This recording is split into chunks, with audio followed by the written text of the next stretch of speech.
Antes de mergulharmos nessa história intensa, já se inscreva no canal e ative o sininho para não perder nenhum conteúdo exclusivo que vai te deixar sem fôlego. Você não vai acreditar no que presenciários do CV sentiram ao ouvir sobre este presídio. Os corredores estreitos e silenciosos daquele presídio tinham fama de transformar qualquer pessoa em sombra de si mesma. Entre os detentos do Comando Vermelho, a simples menção daquele local já era suficiente para provocar sussurros nervosos e olhares desconfiados. Alguns diziam que a própria ideia de ser transferido ali causava calafrios, outros que jamais conseguiriam explicar o motivo do medo.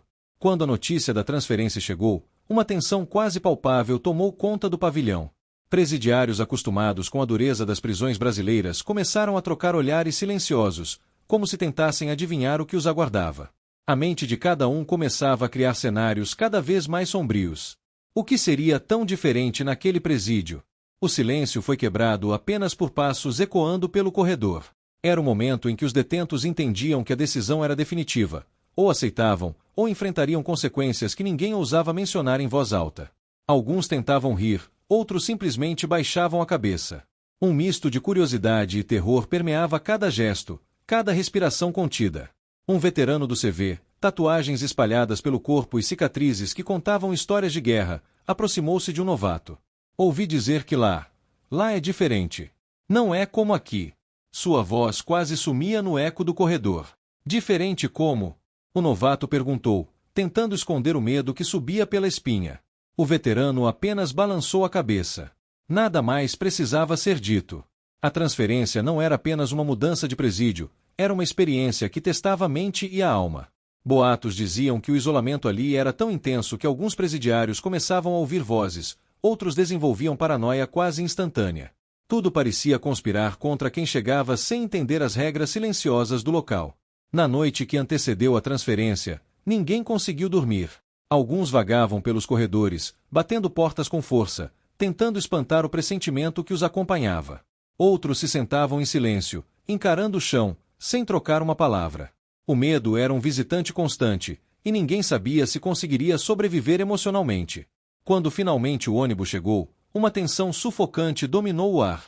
Presidiários que antes se vangloriavam de suas façanhas nas favelas e nas ruas agora tremiam, olhos arregalados, conscientes de que estavam prestes a entrar em algo muito maior do que eles imaginavam. O motor do veículo ligou, e o som ecoou como uma sentença inevitável. O caminho até o presídio foi marcado por silêncio absoluto. Cada olhar lançado pela janela refletia a apreensão. Alguns lembravam de histórias contadas em sussurros sobre o que acontecia com quem não se adaptava rapidamente. Isolamento, punições que iam além do físico, um teste cruel que colocava à prova a sanidade de qualquer um. Ao chegar, o portão de ferro se abriu com um rangido que parecia gritar para cada detento: aqui, ninguém é o mesmo quando sai. O cheiro frio e metálico do local, misturado com o silêncio pesado, fazia com que corações acelerassem. O que antes era apenas um boato agora se tornava realidade concreta, palpável, aterrorizante. Dentro do presídio, cada pavilhão parecia contar sua própria história de medo e sobrevivência. Os olhares do pessoal mais antigo eram quase como avisos silenciosos: não subestime este lugar.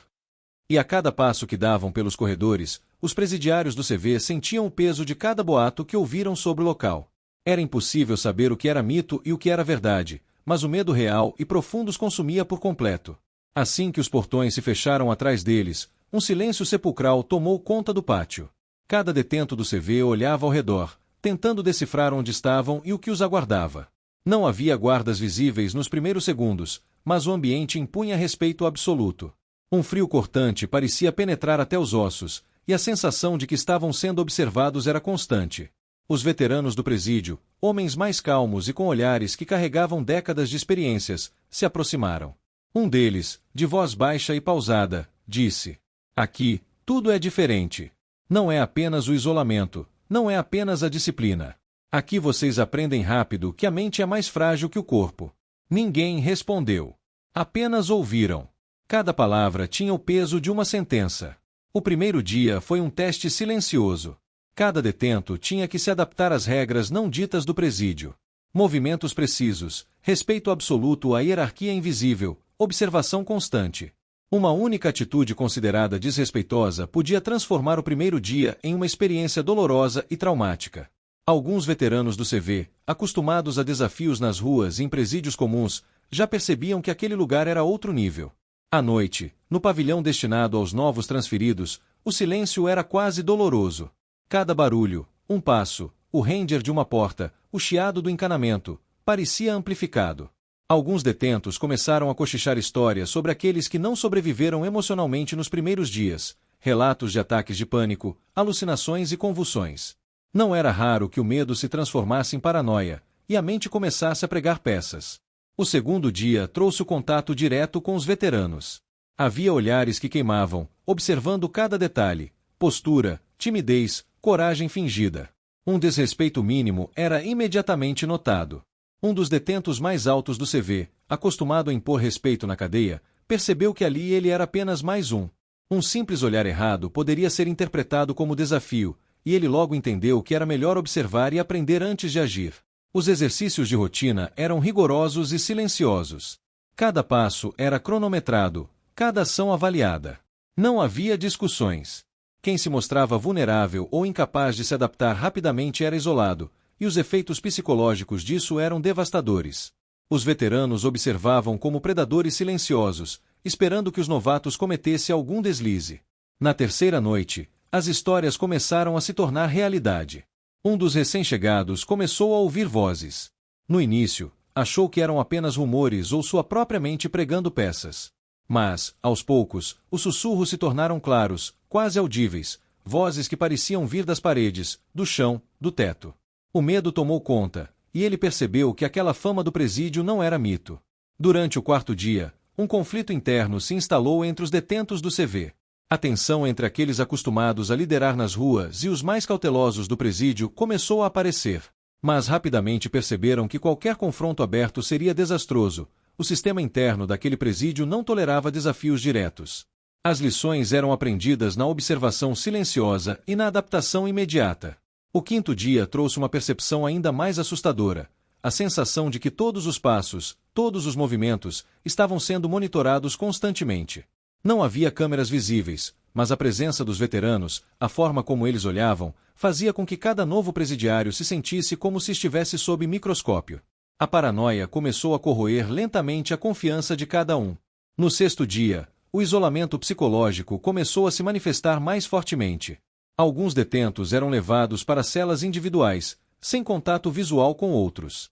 A privação sensorial, combinada com histórias assustadoras e o silêncio absoluto, fazia com que o tempo parecesse infinito.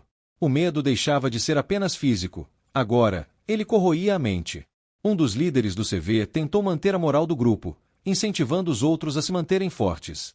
Mas ele próprio começou a perceber sinais de desgaste, insônia, dificuldade de concentração e o constante medo de cometer erros. O presídio não apenas testava a resistência física, mas atacava diretamente a psique de cada indivíduo. Os veteranos, silenciosos e impassíveis, observavam cada reação. Um simples tremor, uma palavra fora de contexto, um olhar de dúvida era suficiente para identificar quem poderia se tornar instável. O medo se espalhou como uma sombra invisível, e cada detento começou a sentir que a cada dia o lugar consumia um pouco mais de sua sanidade. No sétimo dia, algo inesperado aconteceu. Um dos novatos entrou em colapso. Gritou sozinho em sua cela, completamente tomado pelo terror. As tentativas de acalmá-lo foram mínimas. O isolamento era rigoroso demais para permitir intervenções frequentes. Os demais detentos observaram em silêncio, conscientes de que aquele poderia ser o destino de qualquer um que não conseguisse se adaptar. Com o passar dos dias, os presidiários do CV começaram a compreender o verdadeiro significado daquele medo coletivo. Não era apenas sobre violência física ou regras rígidas, era sobre controle mental, sobre a capacidade de sobreviver onde a mente era constantemente desafiada e manipulada. Alguns começaram a internalizar o sistema, movendo-se com cautela, observando mais do que agindo, aprendendo rapidamente a não se destacar, a não mostrar fraqueza. Um mês depois, os que sobreviveram às primeiras semanas eram quase irreconhecíveis. O medo, a tensão constante e a adaptação ao ambiente transformaram todos. Alguns se tornaram mais silenciosos, outros mais calculistas. A transferência, que para alguns parecia apenas mais uma mudança de presídio, revelou-se um teste brutal de resistência mental e emocional. Mesmo após esse período, a lembrança do primeiro dia permanecia vívida. Cada barulho estranho, cada olhar furtivo dos veteranos, cada silêncio prolongado no pavilhão era um lembrete de que aquele presídio não era apenas um lugar físico, era uma experiência que mudava a mente e o coração de qualquer um que entrasse lá. O medo dos presidiários do CV não era irracional. Era fundamentado em relatos, experiências e no conhecimento silencioso de que ali, mais do que em qualquer outro lugar, a mente era tão importante quanto o corpo para sobreviver. Quem subestimava o presídio rapidamente se tornava mais uma estatística, absorvido pelo ambiente que consumia, sem deixar rastros. E é por isso que, até hoje, ao ouvir o nome daquele presídio, os detentos do CV tremem.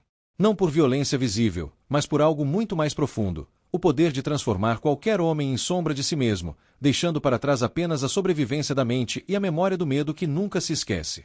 Se inscreva no canal agora e ative o sininho, porque histórias como essa, que revelam um lado mais obscuro do mundo do crime e do sistema prisional, só aqui você encontra em primeira mão. E lembre-se, o medo, às vezes, é mais poderoso que qualquer sentença de prisão. Com o passar das semanas, os detentos do CV começaram a perceber que o presídio tinha um ritmo próprio, quase orgânico, que os engolia sem esforço. Cada rotina, cada movimento e cada olhar estavam calculados para criar desconforto e vigilância constante. Eles nunca estavam verdadeiramente sozinhos, mesmo quando estavam isolados em suas celas individuais. Um veterano explicou, em tom baixo, quase como um aviso: aqui, a mente é o seu pior inimigo.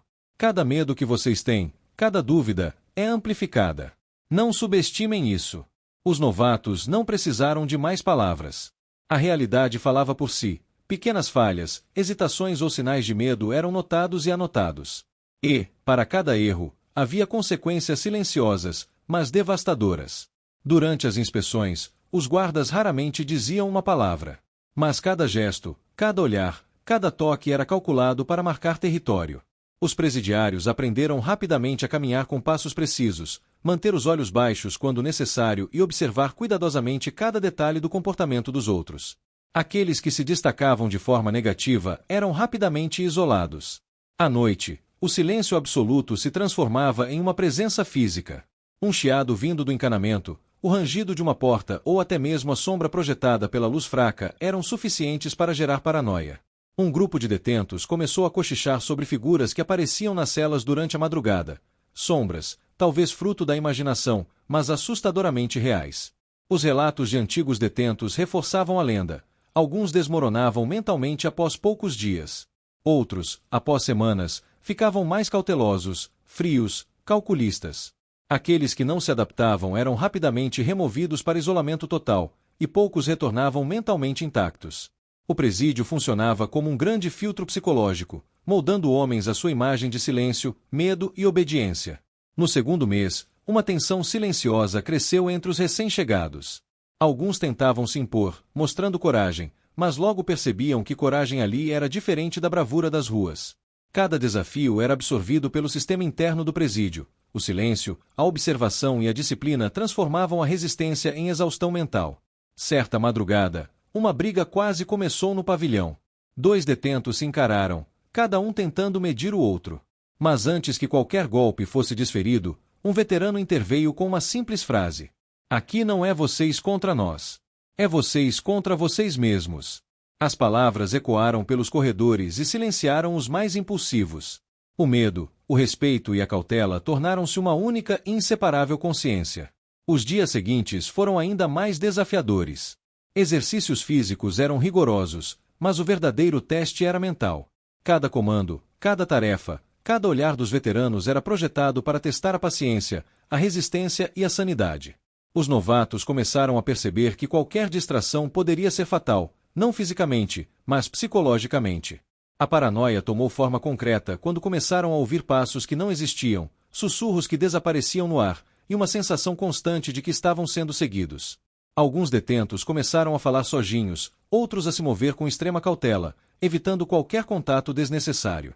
A mente de cada um se tornava a própria prisão, tão poderosa quanto os muros de concreto que o cercavam.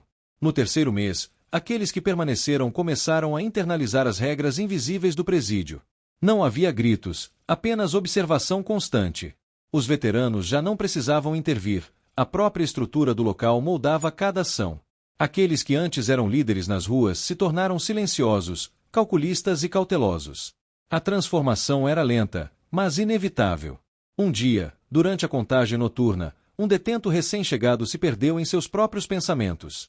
Ficou olhando para a parede, imaginando vozes e figuras que talvez não existissem. Quando percebeu, os veteranos já estavam ao seu redor. Ele sentiu, pela primeira vez, que a sanidade era opcional, mas necessária para sobreviver. O quarto mês trouxe o ápice do medo psicológico. Cada rotina já não era apenas física, mas mental. A solidão, o silêncio e a constante vigilância tornaram-se armas invisíveis. Presidiários que se orgulhavam de sua força nas ruas agora se escondiam nos cantos do pavilhão, observando e aprendendo a não cometer o menor deslize. E foi assim que o medo dos presidiários do CV se consolidou. Não era uma questão de força, nem de habilidade em confrontos físicos. Era a consciência de que o presídio podia quebrar qualquer homem com paciência, silêncio e observação. Aqueles que chegavam arrogantes ou confiantes saíam diferentes, mais cautelosos, mais silenciosos ou mentalmente quebrados. As histórias que saíam daquele presídio eram sempre semelhantes. Homens acostumados à violência das ruas e das favelas encontravam algo muito mais difícil de enfrentar. Não era o combate físico que os destruía, mas o combate silencioso contra suas próprias mentes. O verdadeiro terror estava na espera, no silêncio e na percepção de que qualquer movimento errado poderia ser fatal psicologicamente. E mesmo depois de meses, aqueles que sobreviveram carregavam marcas invisíveis: insônia, medo constante, olhar cauteloso. Cada um deles sabia, no fundo, que aquele lugar tinha mudado suas vidas para sempre. O presídio não apenas aprisionava corpos, aprisionava mentes, transformando homens que eram temidos nas ruas em sombras silenciosas de si mesmos. O medo do presídio se espalhou além dos muros. Entre os membros do CV, ouvir o nome do local já provocava calafrios. Ninguém queria ser transferido, ninguém queria enfrentar o teste silencioso que consumia a mente mais rápido que qualquer violência física. Era o tipo de terror que não podia ser visto, apenas sentido, profundo, psicológico, eterno. Se inscreva no canal e ative o sininho agora mesmo, porque histórias como essa mostram o lado mais sombrio do crime e do sistema prisional, e você não vai querer perder nenhum detalhe. No quinto mês, os recém-chegados já não eram os mesmos homens que entraram. Aqueles que resistiram mantinham os corpos inteiros, mas suas mentes estavam marcadas para sempre. O silêncio do presídio não era apenas ausência de som, mas presença viva de vigilância e pressão psicológica. Cada segundo, cada respiração parecia registrada, avaliada, interpretada. Um grupo de novatos começou a compartilhar suas experiências em sussurros cuidadosos. Eles contavam sobre sombras que se moviam nas paredes, vozes que desapareciam no nada, e a sensação constante de estar sendo observado mesmo quando sozinhos. Alguns já não conseguiam mais diferenciar o que era real do que era fruto de sua imaginação, e, pior, já não importava. O medo se tornará realidade suficiente. Durante uma inspeção noturna, um dos veteranos passou lentamente entre os novatos, observando cada gesto. Não disse uma palavra, mas o impacto de sua presença era devastador. Aqueles que demonstravam nervosismo sentiam um frio percorrer a espinha. Os que fingiam coragem começaram a tremer por dentro. O presídio ensinava que a aparência externa não importava, o que importava era o controle da mente. Uma noite, um detento que parecia mais forte fisicamente teve um colapso completo. Gritou sozinho em sua cela, como se estivesse lutando contra algo invisível. A equipe de veteranos apenas observou à distância, sem interferir. Aqueles que assistiram aprenderam que o verdadeiro poder do presídio era psicológico, quebrar qualquer um sem precisar tocar fisicamente. Ao longo das semanas, os detentos começaram a perceber que até pequenos gestos podiam ser fatais para sua sanidade. Um olhar de dúvida, um passo fora do ritmo, ou uma palavra sussurrada de forma errada podiam desencadear isolamento prolongado ou observações silenciosas que corroíam a mente. O medo não vinha da violência, mas da constante sensação de vulnerabilidade. A rotina diária já não era apenas física, era mental. Cada atividade, cada tarefa, cada rotina era projetada para consumir energia psicológica. Até o toque da comida nas mãos parecia carregado de tensão. Todos aprendiam a se mover com cuidado, a falar apenas quando necessário, a pensar duas vezes antes de reagir. A sobrevivência era uma dança silenciosa com o medo. Alguns presidiários tentavam manter a esperança de que sobreviver era possível mantendo a mente firme. Mas o presídio tinha uma maneira cruel de testar limites, até mesmo a esperança se transformava em ansiedade. Cada noite era um desafio, cada sombra parecia ganhar vida, e cada barulho se tornava potencial ameaça. No sexto mês, os poucos sobreviventes já haviam internalizado completamente o código silencioso do presídio. Eles não precisavam de ordens explícitas, não precisavam de punições visíveis. Sabiam que qualquer descuido, por mínimo que fosse, poderia significar desintegração mental. A rotina silenciosa e calculada do presídio havia transformado homens valentes e confiantes em observadores cautelosos de si mesmos. Uma manhã, durante a contagem, um veterano aproximou-se de um novato que parecia ainda resistir emocionalmente. Ele disse, calmamente: "Aqui, vocês não estão competindo contra nós. Estão competindo contra vocês mesmos. Vão perder algumas batalhas. A questão é se ainda estarão inteiros quando o teste acabar." O novato entendeu, finalmente, que a força bruta era inútil ali. Apenas adaptação, silêncio, paciência e controle mental poderiam salvar qualquer um. Ao longo do tempo, histórias de resistência e falhas começaram a se misturar. Alguns detentos desmoronavam mentalmente e eram isolados. Outros, mais cautelosos, aprendiam a sobreviver. E aqueles que conseguiam permanecer intactos desenvolviam uma frieza silenciosa, aprendendo a se mover como sombras, observando, absorvendo, sobrevivendo. E foi assim que a reputação do presídio se consolidou entre os membros do CV. Não havia necessidade de rumores exagerados ou lendas, o lugar falava por si mesmo. Quem entrava lá, mesmo fisicamente saudável e acostumado à violência das ruas, saía diferente. Alguns nunca voltavam a ser os mesmos homens, outros carregavam o medo como uma sombra eterna. O que realmente aterrorizava era que o presídio não precisava de armas, brigas ou gritos. Ele quebrava lentamente, de forma silenciosa e calculada. O verdadeiro poder residia na mente, na percepção de que a qualquer momento, um erro poderia ser fatal para a sanidade. E esse conhecimento espalhava o medo mesmo antes da transferência. Qualquer menção ao local fazia com que os detentos do CV tremessem. O medo, silencioso e constante, tornou-se parte da identidade do presídio. Cada pavilhão, cada corredor, cada porta rangente lembrava aos homens que o lugar tinha controle total sobre suas mentes. Alguns detentos conseguiram sobreviver, mas nunca mais foram os mesmos. O preço de cada dia ali era a perda da inocência, da confiança e, em muitos casos, da própria paz mental. Ao ouvir histórias daqueles que passaram pelo presídio, os novos membros do CV compreendiam a verdade. Não era a violência que aterrorizava, mas o domínio psicológico absoluto. Um medo que não se via, mas se sentia, que penetrava na alma, e que permanecia mesmo após os portões se fecharem. O presídio havia cumprido seu objetivo silencioso, transformar homens confiantes em sombras cautelosas de si mesmos, ensinando que, às vezes, a sobrevivência depende mais da mente do que do corpo. E esse terror, invisível e persistente, continuava a se espalhar entre aqueles que sequer haviam sido transferidos. O medo era real. E para os presidiários do CV, ouvir o nome daquele presídio ainda provocava calafrios, porque sabiam, por experiência própria, que ali ninguém era o mesmo quando saía. Meses se passaram, e aqueles que permaneceram no presídio já não eram os mesmos homens que entraram confiantes e arrogantes. Cada olhar carregava desconfiança, cada gesto, cautela. O que antes era uma simples transferência, agora era lembrado como um dos eventos mais traumáticos da vida de qualquer presidiário do CV. Os veteranos do presídio observavam silenciosamente, com olhos que pareciam penetrar na mente de cada novato. Eles não precisavam falar nada. O simples ato de olhar já transmitia autoridade, julgamento e, ao mesmo tempo, ameaça. Nenhum detento ousava reagir impulsivamente. Qualquer ação errada era percebida, e a consequência não vinha de imediato, mas se manifestava lentamente, corroendo a confiança e a sanidade. Durante o 8º mês, o isolamento psicológico alcançou seu ápice.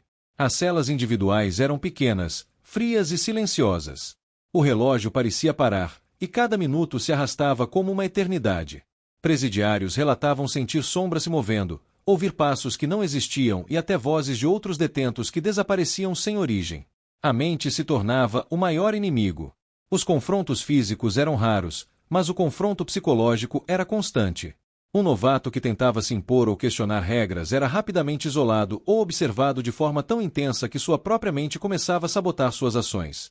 A pressão era invisível, mas esmagadora. O medo deixava de ser reação e se tornava parte da rotina diária. No 9º mês, alguns detentos começaram a desenvolver estratégias de sobrevivência mental. Aprenderam a controlar cada emoção, cada gesto, a não se destacar, a observar antes de agir. Mas essa adaptação tinha um preço. Eles se tornavam mais frios, calculistas e silenciosos, quase irreconhecíveis para quem os conhecia nas ruas. Durante uma madrugada, uma discussão sussurrada no pavilhão quase explodiu em violência. Mas os veteranos intervieram apenas com olhares, gestos mínimos e palavras quase inaudíveis. O poder não estava na força física, mas na percepção de controle absoluto. Aqueles que presenciaram entenderam que a verdadeira punição era psicológica e lenta, e que qualquer desvio podia ser fatal para a sanidade. O 10º mês trouxe um momento de maior tensão. Um novo grupo de detentos chegava, assustados, confusos, temerosos. Os novatos do CV, já adaptados, observavam em silêncio, lembrando-se de si mesmos quando chegaram. A sensação de que o ciclo se repetia constantemente aumentava o clima de opressão. O medo não desaparecia, apenas mudava de vítima. E assim, a fama do presídio se consolidou de maneira definitiva entre os membros do CV. Não era sobre violência explícita ou tortura física, era sobre controle absoluto da mente, sobre transformar qualquer homem confiante em sombra de si mesmo. O simples nome do presídio já gerava calafrios, respeito e medo profundo. Os que sobreviviam passavam meses, até anos, aprendendo a caminhar pelo fio tênue entre sanidade e desespero. Alguns desenvolviam paranoia crônica, outros se tornavam silenciosos e calculistas, e aqueles que não conseguiam se adaptar desapareciam na rotina do isolamento. Cada dia era uma batalha invisível, e cada segundo carregava o peso do medo psicológico. O que diferenciava este presídio de qualquer outro era a sutileza da punição. Não havia necessidade de violência explícita. O medo, a espera, a observação constante e o isolamento psicológico eram suficientes para moldar e quebrar qualquer indivíduo. Mesmo depois de libertos, muitos presidiários carregavam marcas invisíveis. Pesadelos, insônia, medo de lugares fechados, olhares desconfiados. A experiência dentro do presídio continuava a viver dentro deles. O nome do local se tornou sinônimo de terror, e ninguém no CV desejava, nem em pensamento, ser transferido para lá. Os relatos daqueles que passaram pelo presídio eram unânimes. O medo não vinha do que se via, mas do que se sentia, do que a mente projetava e não podia controlar. Um ambiente silencioso, frio e aparentemente inofensivo transformava homens durões, acostumados à violência das ruas, em sombras silenciosas, conscientes de que a sobrevivência dependia muito mais da mente do que do corpo. E assim, a lenda do presídio se manteve viva. Cada detento do CV que ouvia seu nome sentia um calafrio percorrer a espinha. Era um lugar onde a força física pouco importava, onde a mente era constantemente testada, e onde apenas os mais adaptáveis conseguiam sobreviver sem se perder por completo. O presídio não precisava de gritos, correntes ou armas. Ele precisava apenas de tempo, silêncio e observação constante. Qualquer falha, qualquer fraqueza, era suficiente para que a mente fosse desgastada, lentamente, até que o medo se tornasse parte da identidade do homem. E, para os presidiários do CV, aquela era a razão pela qual ninguém jamais queria ser transferido para lá. Não se tratava apenas de sobreviver fisicamente, mas de manter a própria sanidade intacta diante do silêncio absoluto, do isolamento e do terror psicológico que consumia lentamente qualquer um que se atrevesse a desafiar o sistema. Se inscreva no canal agora e ative o sininho, porque aqui você acompanha histórias reais de medo, poder e sobrevivência que vão muito além do que qualquer um imagina sobre o sistema prisional. Os meses seguintes foram uma verdadeira prova de resistência. Cada rotina diária no presídio parecia interminável, cada minuto impregnado de silêncio pesado e tensão invisível. Para os detentos do CV, aquele lugar já não era apenas uma prisão física, era um laboratório de medo e controle psicológico, onde qualquer deslize poderia se tornar um pesadelo permanente. O 11º mês trouxe um entendimento coletivo entre os novatos. Não havia heróis ali. Cada presidiário aprendia a observar, a ouvir mais do que falar, a medir cada gesto. Até mesmo um piscar de olhos em excesso podia ser interpretado como nervosismo ou fraqueza. A mente, mais do que o corpo, ditava quem sobrevivia e quem se tornava uma sombra mental do próprio medo. Durante uma inspeção, um veterano passou lentamente pelos corredores. Seu olhar era frio, silencioso, penetrante. Um dos novatos percebeu que qualquer reação brusca poderia ser interpretada como insolência ou desafio. O simples fato de existir naquele espaço já exigia disciplina absoluta, controle total sobre emoções e movimentos. O isolamento psicológico se intensificou. Alguns detentos eram mantidos em celas individuais por longos períodos, privados de qualquer interação humana.